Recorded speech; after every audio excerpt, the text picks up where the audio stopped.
千禧年代主持蕭樂文。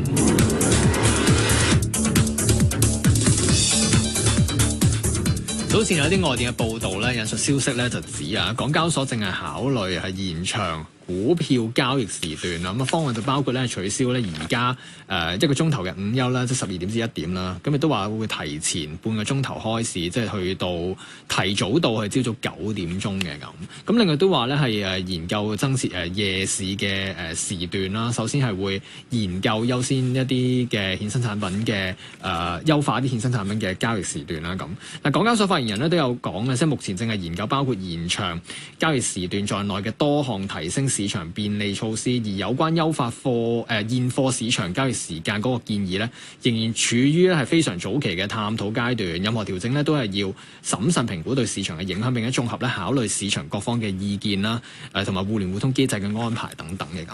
請嚟嘉賓同我哋講下，因為呢個都係一啲消息嘅報導咁。但係如果咁做嘅時候，其實即係業界方面嘅睇法係點咧？有香港證券及期貨專業總會會長陳志華，早晨。早晨啊，蕭先生。你好，你好。頭先就講到嗰個午休嘅時間啦。香港交易所其實都可以話係少數保留一個午休時間嘅主要交易所之一嘅。譬如喺其他地方，內地啊、東京、新加坡都有嘅咁，但係就唔係個個地方都有所謂午休嘅時間啦咁。根據即係外電報道嘅消息所講，如果話真係取消午休嘅時間，咁再加埋話提早開市半個鐘，其實即係可以話係加咗鐘咧，就係個半小時，去到成7個小時嘅交易時段嘅。你認唔認同呢一個嘅即係優化或者改動咧？嗱，對於有助提升香港市場嘅競爭嘅嗰啲措施啦，咁我哋都係要理性咁樣持開放態度去討論嘅。但係有幾個核心問題，大家都要傾啦。延長交易時段係咪可以刺激到呢個成交咧？好似我哋而家香港啲餐廳咁，去到9點就閂門，再叫佢哋開多2個鐘頭生意，又未必間鋪頭都開，或者有冇客咧？最緊要係有冇客。你延長時段係會增加嗰個成本。香港嘅市場結構同美國係好唔同嘅，好似 SpaceX 啊、Tesla 嗰啲股票咁，一隻股票嘅成交已經超過晒香港個港股市場嘅總量。如果我哋盲目去跟住去做延長時段，個股市個深度、個廣度都唔夠嘅，亦都缺乏嗰個交易對手，可能會有個跳價嗰個風險會上升嘅。所以千祈唔好誤會人哋得，我哋一定要自己認清自己嘅自身嘅規模，係咪要複製人哋呢啲嘢啦？同埋據我向港交所嗰邊嘅了解，佢哋每一樣嘢商業運作之下，佢哋都會去討論嘅，但係都會去研究係咪真係會落實。今次亦都港交所公開都講咗係一個好初步嘅啫。初步即係佢哋同我講，都未必會真係會實施呢一件事嘅。另外我哋都要強調啦，香港都要做翻自身去提升嗰個吸引力嘅。我哋環顧我哋嘅周邊啦，好似日本、韓國同埋泰國咁。近期咧，佢哋近年啦，透過改革公司嘅管治啊，優化上市規則，去提升嗰個企業嘅吸引力。你睇下日股嗰度創咗30年嘅新高，韓國股市近期大家知好犀利下啦。泰國股市由舊年25年6月到呢家升咗成50%，但係如果香港仲係停留喺呢家糖水滾糖魚嘅封閉狀態，就缺乏啲新嘅資金，缺乏新企業同埋新嘅思維咧，個市場係會萎縮嘅。同埋好似啲本地有啲企業咁未能符合本港嘅極高上市門檻，就去咗 Nasdaq 嗰度上市。就好似呢家嗰個上市機制咁，個新股認購機制 FINI 咁，容許啲投資者唔使俾個按金，結果咧就造成個貨源歸邊。第一日咧就爆升到好緊要，損害咗二手市場嘅公平定價個功能，削弱咗投資者整體市場嘅信心。所以要香港股市長做長有，一定要進行啲徹底嘅改革嘅。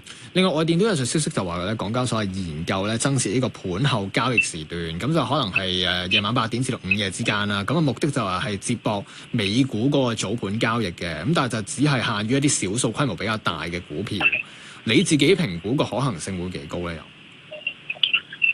正如我頭先所講啦，嗱，呢家個市場，即係我講盤後交易嗰啲，就算你而家美國都係咁啊，嗰個股市嗰個深度廣度係不足嘅，有陣時會揾唔到啲交易對手啊，可能會出現嗰個跳價嗰個風險上升，令到股市帶嚟一啲不必要嘅誤會嘅。可唔可以解釋多少少所謂跳價係點？跳價即係你左右買賣雙方嗰個價錢，好似依家大家交易時段咁啊，我見到1蚊、1.01蚊1.02蚊、1.03咁樣去嘅。咁啊，如果去到盤後，因為少咗好多交易對手，你有機會啊假設8毫對過2買賣雙方咁嘅牌價嘅，咁你一開個價出嚟食有啲盲頭烏蠅又好，或者其他情況都，我揾唔到對手，可能真係直接落咗去8毫子，咁啊可能會比之前嗰個交易時段嗰個差價相差都好大下噶嘛。OK。嗱，另外港交所發言人都有講嘅，就話即係佢哋都會定期探討一啲優化市場嘅安排啦。咁亦都提到話，當前咧首要工作係研究延長衍生產品市場嗰個交易時段嘅咁。呢個業界反而係咪都會易啲攞到共識或者支持咧？又會呢一度係有一個共識同埋支持嘅，因為衍生交易咧，即係嗰啲好似期指啊呢同埋期貨呢啲產品嚟講咧，本身就係一個對沖嘅功能。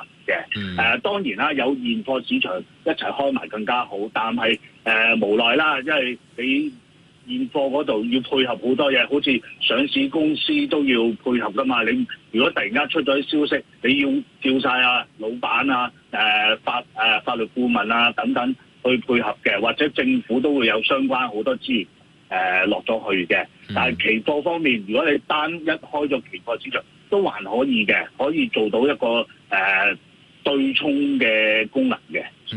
OK， 好啊，唔該晒你陳志華。好啊，好，同你傾到呢度先。我借少時間啦。好，因為彭博通訊社前日有一篇文章對我哋個會咧就有啲嚴重誇大失實嘅。我哋嘅永遠名譽會長黃國安先生拒絕彭博嘅訪問，但係佢仲夾硬對一位長者身體大不如前，夾硬前言不休去訪問嘅，所以我哋要對呢件事作出批評。明白。好，唔該晒陳志華。好，陳志華咧就係香港證券及期貨專業總會會長啊。咁除咗頭先去講到有關於呢一個嘅即係消息之外啦，咁大家都要留意住另一個咧非常之重要嘅就係天氣情況啊。外面氣溫31度，相對濕度57%，咗酷熱天氣警告咧係生效嘅。咁另外咧有關於呢個熱帶風暴嘅情況啊，紅霞就話喺上午10點鐘咧，集結喺馬尼拉以之東北偏北咧係大約係500公里嘅。今日千禧年代嚟到呢度先啦，再見。